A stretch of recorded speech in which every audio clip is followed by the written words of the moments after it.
Alhamdulillah, kabar baik nih Positive People, di mana tarif integrasi transportasi di Jakarta sudah diterapkan. Tarif ini berlaku sesuai dengan keputusan Gubernur DKI Jakarta yang diterbitkan.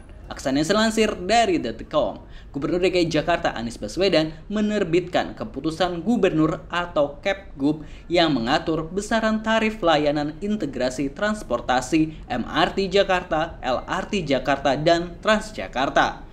Kepgub itu mengatur plafon tarif sebesar Rp10.000.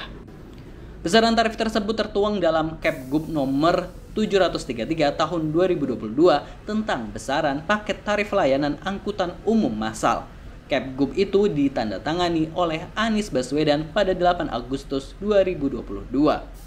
Menetapkan besaran paket tarif layanan angkutan umum massal yang diberlakukan untuk satu kali perjalanan atas penggunaan layanan Transjakarta, Moda Raya Terpadu atau MRT Jakarta, dan Lintas Raya Terpadu atau LRT Jakarta dengan rincian sebagaimana tercantum dalam lampiran yang merupakan bagian tidak terpisahkan dari Kepgub ini. Demikian bunyi diktum pertama Kepgub yang dilihat pada Kamis 11 Agustus 2022.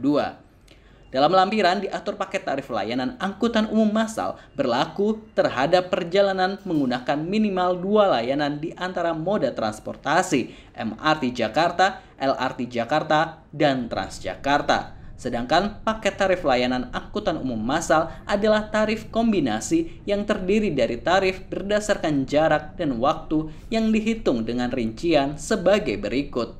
Biaya awal Rp2.500, tarif Rp250 per kilometer, plafon tarif Rp10.000. Biaya awal sebesar Rp2.500 akan dikenakan kepada penumpang saat memasuki halte atau stasiun maupun layanan angkutan pengumpan atau feeder. Setelahnya, tarif perjalanan selanjutnya dibayar penumpang berdasarkan jarak tempuh sebesar Rp250 per kilometer. Pemprov DKI Jakarta menetapkan plafon tarif atau tarif maksimum satu kali perjalanan sebesar Rp10.000 dengan maksimum waktu tempuh selama 180 menit atau 3 jam dengan catatan penumpang tidak keluar dari sistem angkutan umum massal sejak pertama kali meletakkan tiket elektronik di mesin tap-in.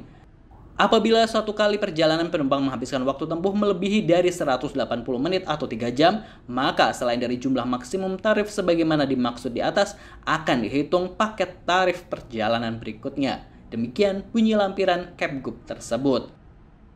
Dan tarif ini pun mulai berlaku hari ini loh. Secara sederhana Aksanison coba pahami jika tarif maksimal saat menggunakan moda transportasi Transjakarta atau MRT Jakarta dan LRT Jakarta adalah Rp10.000 dalam waktu 3 jam.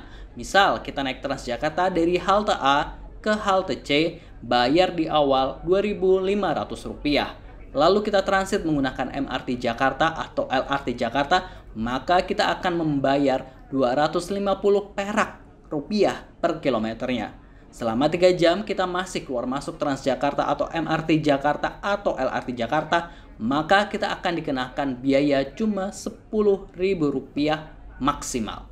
Kalau misalnya kita cuma naik Transjakarta terus berganti ke MRT Jakarta, ya perhitungannya Rp2.500 ditambah jarak per kilometer selama naik MRT Jakarta. Jadi akan sangat lebih murah. Jika tidak menggunakan tarif integrasi, misal kita naik Transjakarta dari halte A ke halte C, bayar Rp3.500 di tab pertama. Lalu kita nyambung MRT Jakarta dari stasiun A ke stasiun C, tarifnya Rp4.000 misalnya, maka kita akan membayar Rp7.500. Kalau kita masih nyambung transportasi lainnya lagi, maka kita akan membayarnya lagi.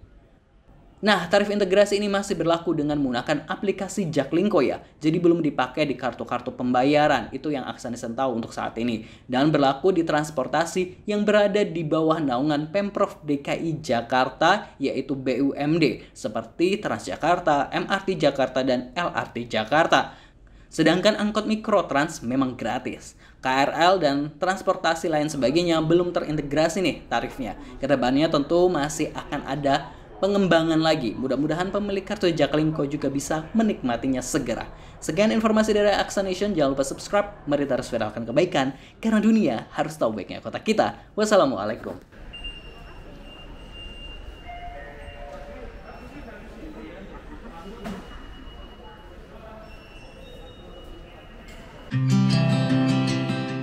Kalau lihat di cerita-cerita romance, kenapa orang bisa bertemu jodoh dengan mudah? Bisa di mana aja, bahkan berawal dari tabrakan kecil di tempat umum, marah-marah. Besoknya bisa jadi jodoh. Padahal aku sering banget naik transportasi umum, bis Transjakarta. Tapi tidak pernah sekalipun bertemu jodoh. Tak pernah aku lihat Adi Bidadari turun dari bis. Cerita FTV memang hanya untuk menghibur jiwa-jiwa yang jomblo. Saksikan perempuan yang kutemui di bis Transjakarta The Series. Segera di Citayam The Series YouTube channel.